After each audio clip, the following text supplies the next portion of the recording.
and also to look at filling out your surveys. Today's content. Hi everybody, good afternoon. My name is Ron Winward. I am Security Evangelist for Radware for North America. And prior to joining Radware, I was at Server Central and NLayer for a very long time, where I learned a whole lot about how to handle volumetric DDoS attacks. I learned a whole lot from this community. I've been a member of the mailing list for 8 or 9 years now. It's an honor to be here and to talk with all of you today, so thank you. At Server Central, as I said, and NLayer, we were really good at being creative about handling volumetric attacks and how to handle big attacks inside of our network. But there were other needs that we had, and we looked at some solutions out there and ultimately chose Radware to help with some of those and specific examples of attacks. And here I am, almost a year now at Radware. So what we're going to talk about today is the DDoS marketplace. We're going to talk about, I'm going to start off with a little story to kind of set a framework for us. We're going to talk about, does hacking pay? We're going to present both sides of that. Does it pay for people to attack our networks? How are they attacking our networks? What are the tools that they're using? How are these available to them? There's a whole marketplace that we're going to talk about. Some of it's darknet, some of it's clearnet.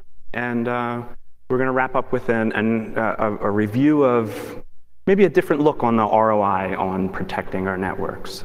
So we'll start off with that story. In 1886, a gentleman named Frank Doria attended an Ohio State Fair, and he found a 1-cylinder 4-horsepower motor that he thought, you know what, this is probably strong enough to power my horseless carriage. So Charles Doria was an accomplished bicycle mechanic with his brother Frank, and they went to work. And in 5 years, after 5 years of work, they came up with their first version of the horseless carriage, the powered horseless carriage, their first automobile.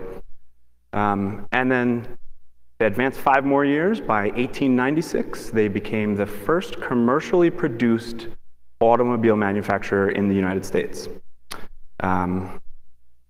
Before 1900. I didn't know that. Many of you probably didn't know that. A lot of us think that Henry Ford is the person who we attribute to the automobile, but Henry Ford didn't even actually get into manufacturing automobiles until 1901, and the Ford Motor Company didn't start till 1903. So we've got a couple years of good, maybe 15 years of good experience in the market and developing cars, but Henry Ford is the guy who we think of, right?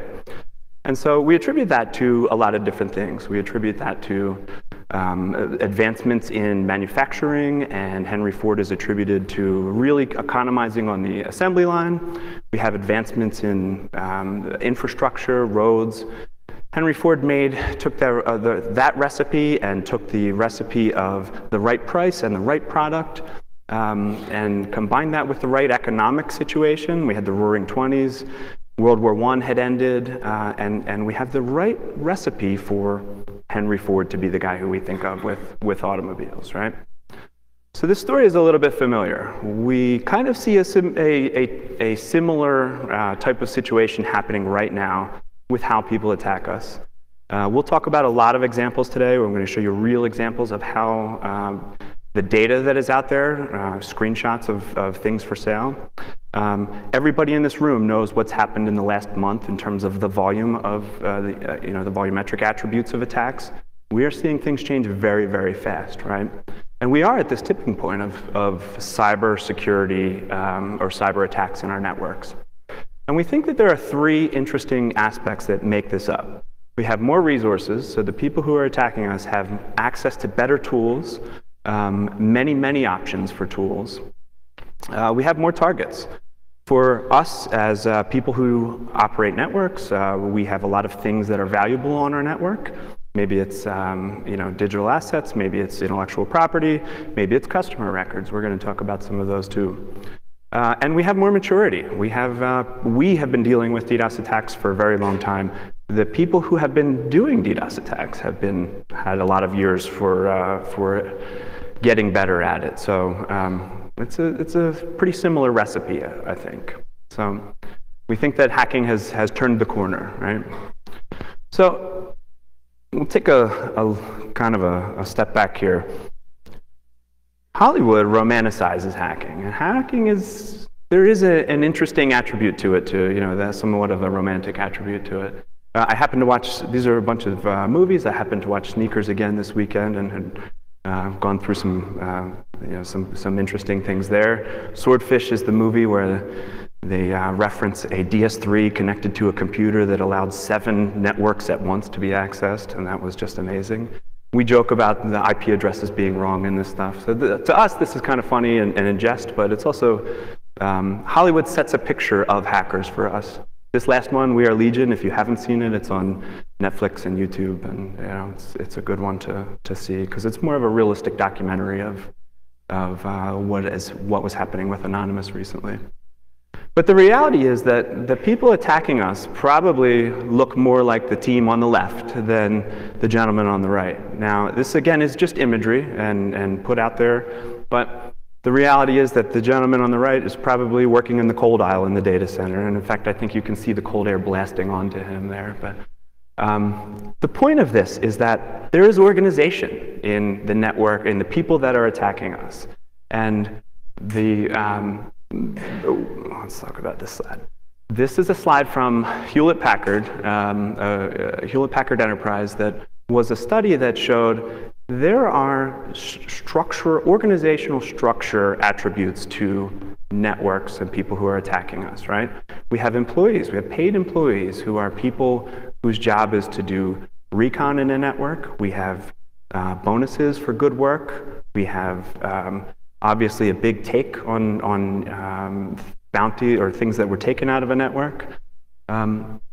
Here we see this graphic shows different functions that a person might play in an organization that is perpetuating crime. And we think that because increasingly the answer is that crime is paying, right? So let's take another look at this. Dr. Larry Poneman and his group, the Poneman Institute, has done some of the best work on quantifying the impact of attacks onto networks. This is a very hard thing to do, and they've done a great job with it. This is a report that Poneman Institute has done with Palo Alto Networks, and there were a couple good bullet points that I wanted to pull out of here. Most interesting to me, their study says that the average hacker or attacker earns approximately 1/4 of the salary of the average IT employee. So that swings the pendulum in the other way, right? Part of what they found is that the cost and time to complete attacks has decreased because of better access to better tools and better things out there. But the one point that I would make is that, in contrast to that first point, nobody goes into this being average, wanting to be average. Nobody plays high school, plays football, wanting to stop in high school. Every kid dreams of being in the pros and taking that big haul, and that I think is why people, continue to do that. This graphic also comes from that HP document. It's The Business of Hacking. It's a pretty good document if you were interested in reading it. But it talks about the value of certain assets and their ease or difficulty of attaining them, right? So credit cards, which were once the most sought after asset, are really not as valuable anymore. And I'm sure, just like me, many of you have changed your credit card numbers or reissued your credit cards this year or last year because this is the world we live in today, right? So the longevity of these assets is not as attractive to people taking them. But in contrast, medical records are hugely profitable.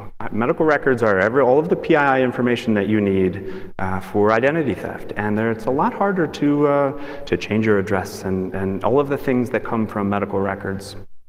Intellectual property is up there. Credentials has been found to be even. A lot of us are used to credential breaches, and so we are aware as users that we have to use diverse passwords and change them frequently. I think although it's still a problem, we're more and more educated, so the value of them has not become an increasing or a decreasing kind of thing. This arrow says vulnerabilities are pointing down. They, I believe, are pointing up. We're going to talk about some vulnerabilities and exploits the same. There was a company called Zerodium who was offering first $1 million bounty for exploits on an iPhone, on iOS. And then I read that it was increased to $1.5 million. And then I read that it was paid. But there's some skepticism in the community that says, where's the proof? You know, this is potentially a publicity stunt, but you know, an interesting attribute. So we have $1 million that you can make with exploits. I'm going to go through some examples. These are screenshots of actual attacks. A hacker this summer called the Dark Overlord gained a lot of popularity for taking information from big breaches and posting them for sale online. I don't list this to point out anybody who was affected by this, just the reality of what's there. So in this first example, the Dark Overlord he breached 3 healthcare networks with a remote desktop protocol vulnerability, RDP, and 3 separate networks. Was able to gain some of this information. The first auction that was listed for sale was 400,000 or so healthcare records of customers in Georgia, listing them for just over 600 Bitcoin. That's $350,000. Central and Midwest, same attack, 210,000 records, 303 Bitcoin, about $175,000. 48,000 records in Missouri, 151 Bitcoin, or about $87,000. So if the Dark Overlord sells this one time on the real deal, which we'll talk about the real deal, he stands to make $600,000, $700,000, maybe with some other stuff, and just by selling it one time. Right? His crime pays, right? Here's another example, Bitcoin. Bitcoin is a legitimate currency, right? There was an attack on Bitfinex, which is the 3rd largest Bitcoin exchange in the world, based in Hong Kong. A gentleman or an attacking party breached the exchange, stole 119,000 Bitcoins, $72 million of take from breaching Bitfinex. So much so that I hope that you can see this in the back. This is a 30-day view of the value of Bitcoin. There was a 20% decrease in the value of Bitcoin the day that the news was released. 20% impact, a financial impact from a simple hack. Not a simple hack, I don't mean to say that it's simple, but from a hack, a 20% decrease in the value of a legitimate currency. And now there's a new attribute to that. There's a $3.5 million reward for information leading to the recovery of these Bitcoins. So, you know, it could pay to steal that, and it could pay to return it, right? This graph may look familiar to a bunch of us. Earlier in about the springtime, there was some discussion in the mail thread about DDoS attacks, and a gentleman named Jair Santana posted a response discussing some of his research. This is a graph from his website called Booter Blacklist, and he has developed an algorithm that has looked at some of the Alexa database and scraped information off of the web to look for booter and stressor websites. Now, booter and stressors are volumetric attack tools, right? Booter coming from the term of booting people off of gaming networks, and stressors coming from maybe adding legitimacy to the service of stress testing your network, right? So Jair and his colleagues' work found approximately 400, maybe more, 430 or so, publicly accessible booter and stressor services available on the ClearNet. So back to the story of the Ford and the automobile. You know, between that time, there were about 200 or so startup car companies. And we think about Henry Ford, right? Here's another similarity, right? We've got 400 or so booter and stressor services available on the ClearNet where any one of us could go and buy an attack for very little amounts of money. In this example, for as little as $6, you can order a 5 to 10 gig volumetric attack lasting 10 minutes or more. I pay more than that to ship a return back to Amazon, right? That's nothing. $6 could really put somebody's lights out for you know, when they need it most. More on the economics, ransom. Ransom was a big thing in the past maybe year and a half, 2 years to year and a half. where Armada Collective, bless you, Armada Collective and Lizard Squad were sending emails that say, I am going to attack you. Pay me this many Bitcoin to this address, just so that you know I'm serious. Here comes an attack, and forward this to any decision maker in your network who can pay us. They made a good amount of money for a long time. We recently did a report at Radware that showed that 1 in 7 people have say they have been ransomed in the past year. And of the people that paid, this is a really big distribution, a difference in what we've seen. But in the US, $7,500 was the average ransom paid. In the United Kingdom, £22,000 was the average ransom that was paid. That's a lot of money. So on the success of these ransom attacks, we have copycats, right? So this is pretty clever. Those ransom emails were sent. Some of it had kind of went quiet for a while, and then earlier this year, we saw copycats. People sending very similar type of messages, sometimes from domains that were registered that same day. And most of these did not include the same letter, more or less. Most of them did not include the volumetric attack that is what we call a warning shot. But think back to those stressors, those booters and stressors. For $6 or whatever, you can send that warning shot for very little investment here. So think about what the economics of this now, right? I've got maybe a VPS somewhere that I get for a couple dollars for a month. I send an email, I register a domain name, and I do some administrative work. And maybe if I want to, I add another $6 attack. But I send these fake emails going on the coattails of what had happened in the community. And these guys reportedly made $100,000 in about 6 weeks of work for just sending email. It's crazy. A different aspect of the economics of attacks. So this is a recent one. There are new updates to this just as recently as this weekend, but we have the NSA hack that we know about, the shadow brokers, an actor who has said, we have breached the Equation Group being associated as the elite hacking team for the NSA. The same team that did the Stuxnet attack in Iran to dismantle or attack their nuclear program. So there was a breach of their attack tools, and the shadow brokers released it to the public, and they put it up for auction. And they said, the highest bidder will win the tools, but anybody else who bids is lose-lose. They lose the bid, they don't win the auction, and they lose their money. You don't get your money back. And then they said if 1 million Bitcoin were raised, which is $572 million, they would release all of the tools to the public. That's a big hack. That's a big take, and it takes a little chutzpah to kind of go out and do that one too. The update to this, since the slides were submitted, was over the weekend. They have canceled the auction, and now they are crowdfunding this, so to the tune of 10,000 Bitcoins, which is about $6 million. So hopefully they are hoping that they're going to get $6 million.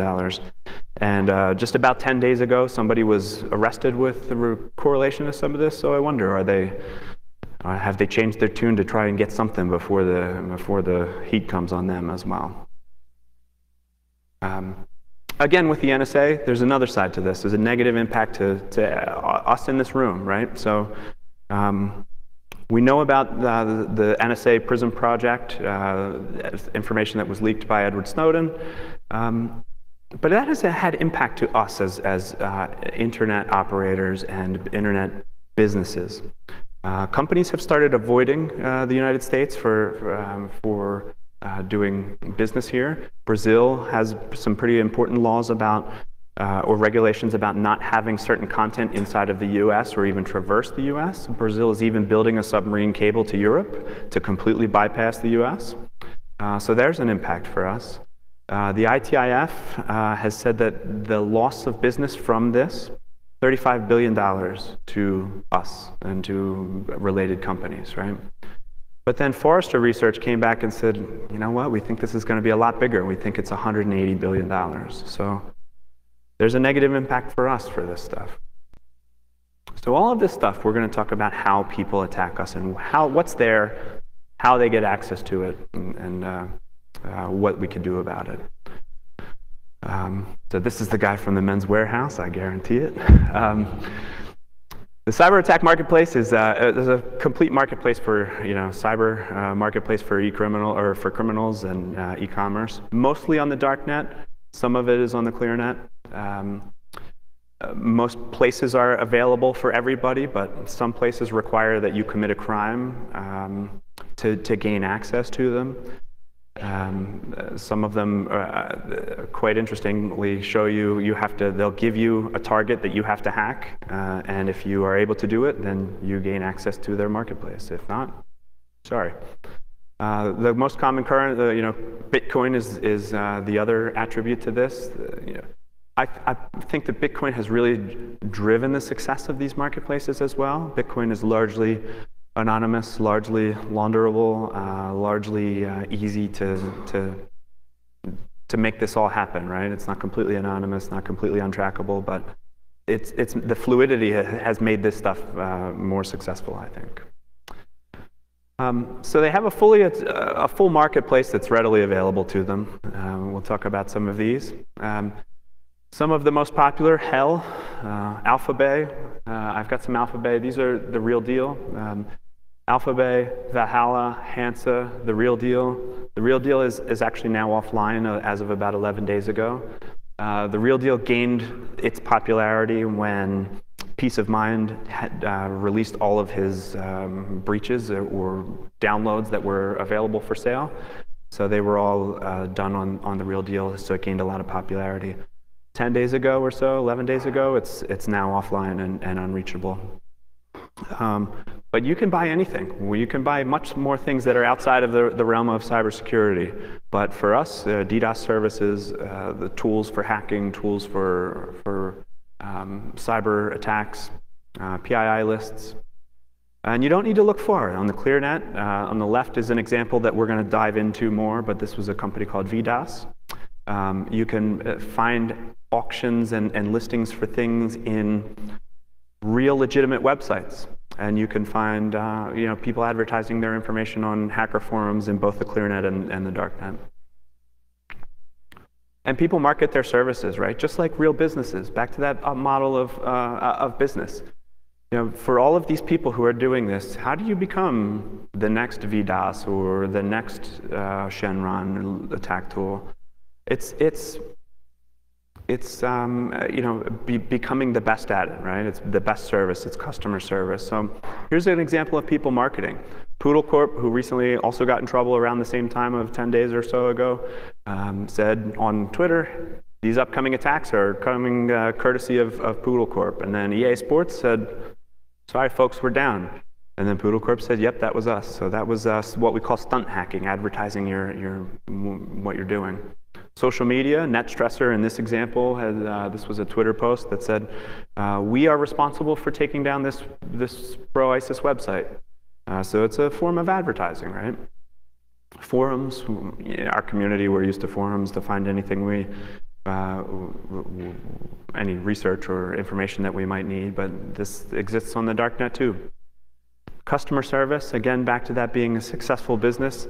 This is an example from somebody of what they offer. There's a professional website, there's client support, auto buy, all of these things that try to make a better user experience to the person buying so that they come back and that they gain the reputation of being the best business, the best service out there. And then there are also things that you'll never find, you and I will never find. And it just is a matter of how it's done, right? A lot of it is personal interaction and reputation and things that we'll just never have access to.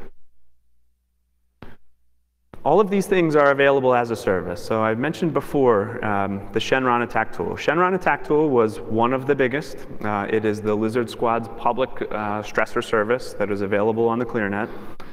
There were 3 payload attacks available.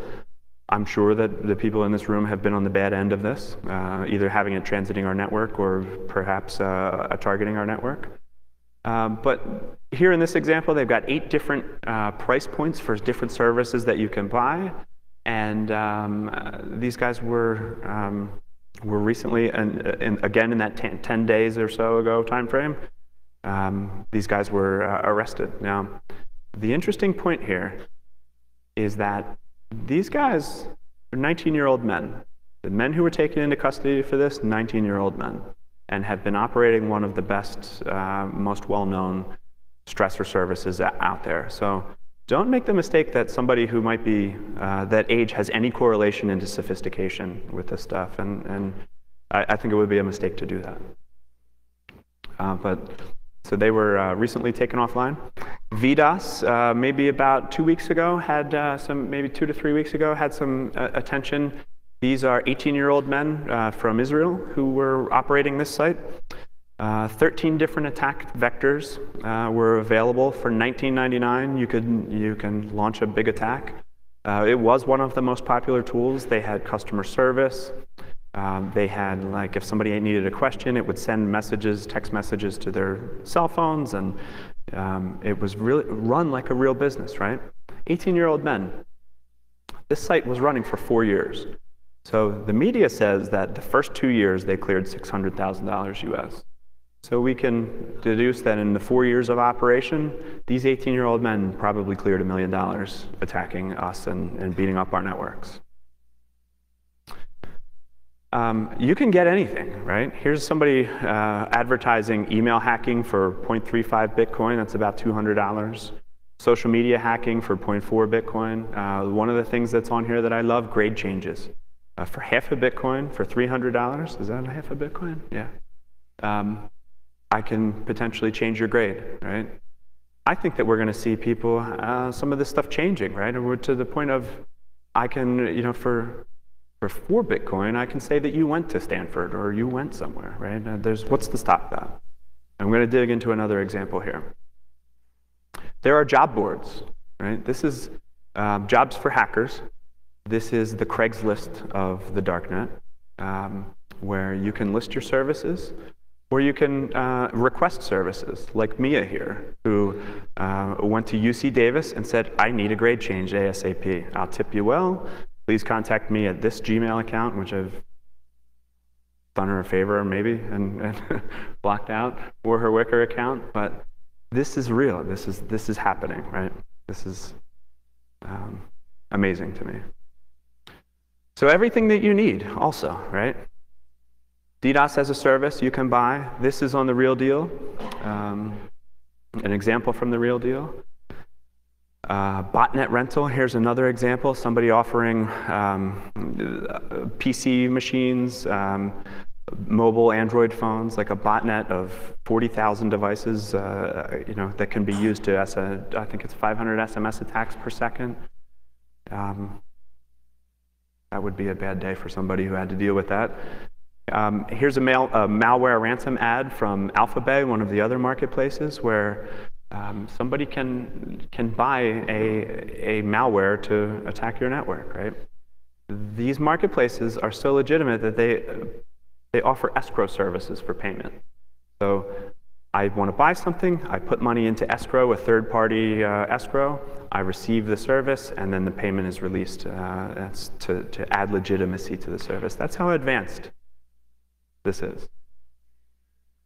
This I thought was very interesting. Here's a company called ServNet Networks that there is another ServNet Networks. I don't believe it's the same as on the ClearNet, but this is darknet hosting, right? This is for $89. You can get an unmetered 1 gig server completely on the darknet, right? And up to, on this example, there's more there, but up to $120.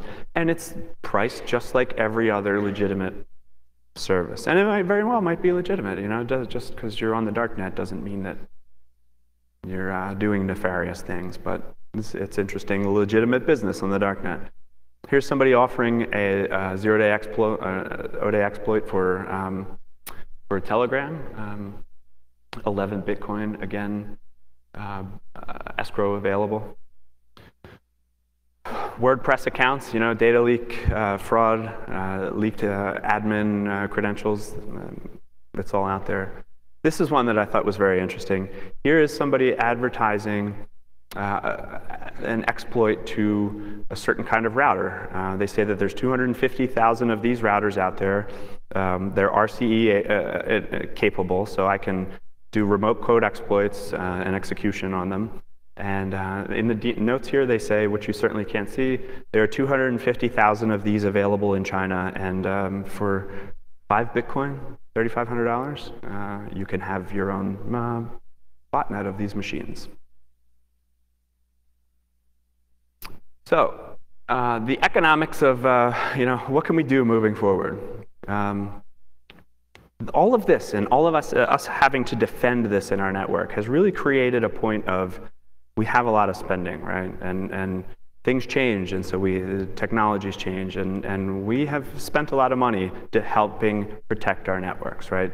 We have the traditional stuff, the firewalls, web application firewalls. We buy more servers and load balancers and DDoS protection. And then on the cloud side of things, we buy cloud instances for replication or disaster recovery, and we buy dedicated links to our cloud. And we have business implications. We have SLAs for customers that we have to meet if our service is not available. We have profits. We have cyber insurance that we buy. For the people side, we train people, we hire people to do audits of our networks and pen testing, right? It's very expensive here. So a lot of people, we grunt when it's time to say, I gotta spend more money on my security. So the ROI for security is really the holy grail for IT, right? If you can find the right thing that is the right price point and does everything that we need, if that exists, that's our holy grail, right? Things have stood in our way of that, right? So the definition of return varies greatly by our role. I have another slide that will talk about how certain people define the return differently, right? Poor visibility into an actual attack until it's too late. A lot of times we get attacked and then we are reactive. Then we say, oh, I need to prepare for this so that it happens, if it happens again, I'm prepared. I need the right tools. I need the right tools to dissect the information that happened. I need the right tools to protect my network. A lack of understanding of whether or not you fit an attacker's profile. If not knowing that you have something that is worth taking or worth attacking you for is one reason people don't understand this. Overlooking the actual cost of manual mitigation. We'll talk about that. I personally have done a whole lot of that. And then the hidden costs of processing this attack traffic. We'll go through an example of this. But the business manager is going to define the return very differently than a risk manager will, or a compliance manager, or you and I, who are actually driving the network and having to handle what has happened, right? So we have things right now that we think, it's maybe an even scale, right? I've got compliance, I've got revenue and brand assurance, and I've got job security, but the investment, I get security budget, I get staff and management and operational risk. But if I can look at other things, I can maybe help look at the cost of this differently, right? And that's kind of what we're talking about. As somebody who handled attacks, we had a very big network.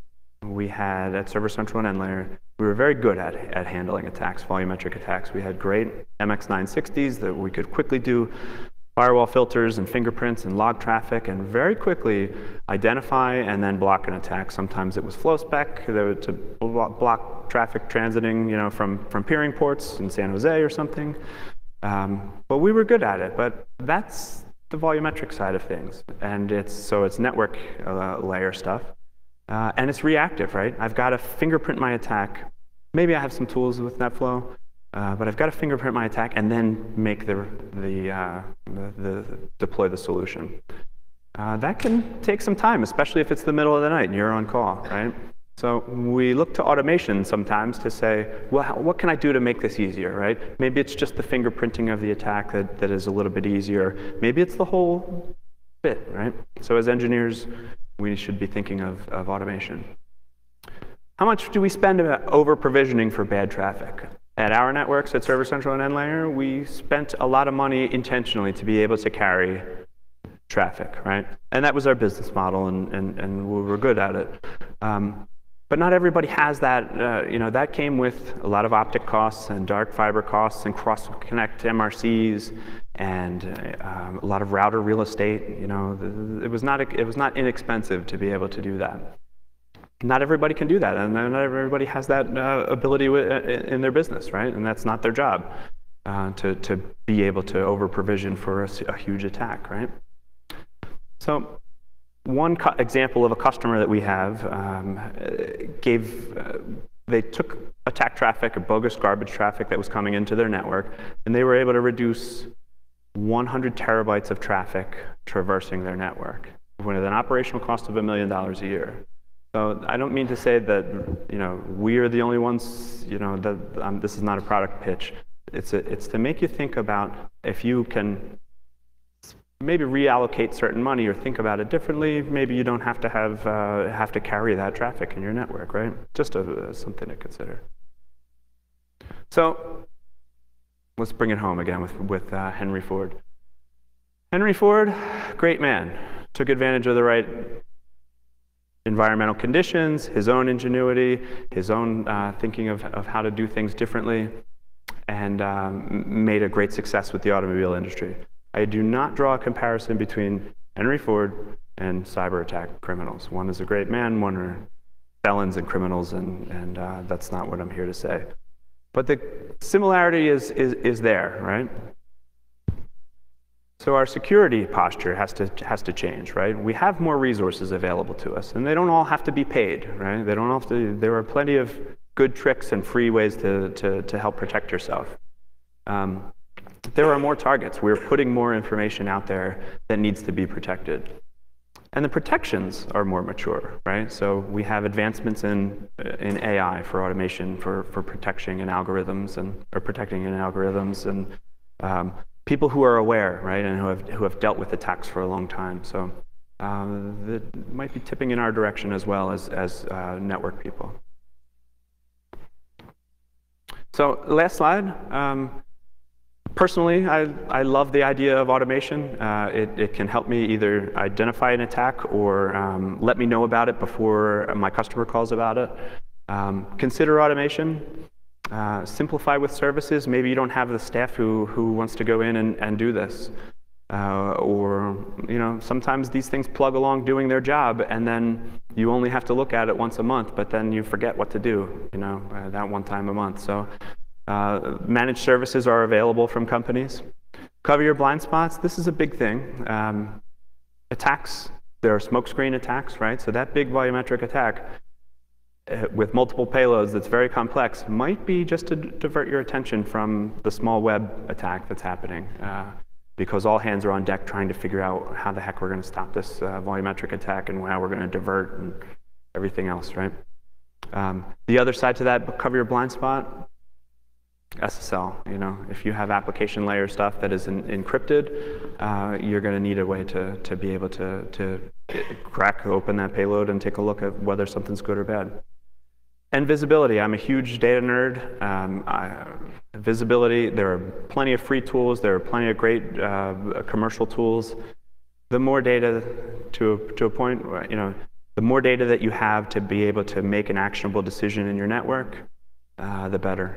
I'm a huge proponent of NetFlow. I love the data that I can extract from the network to see what has happened for forensics, and I love the idea of automation to let me know when something's happening in real time. So with that, I'll open up for any questions, and we will also be here throughout the day as well.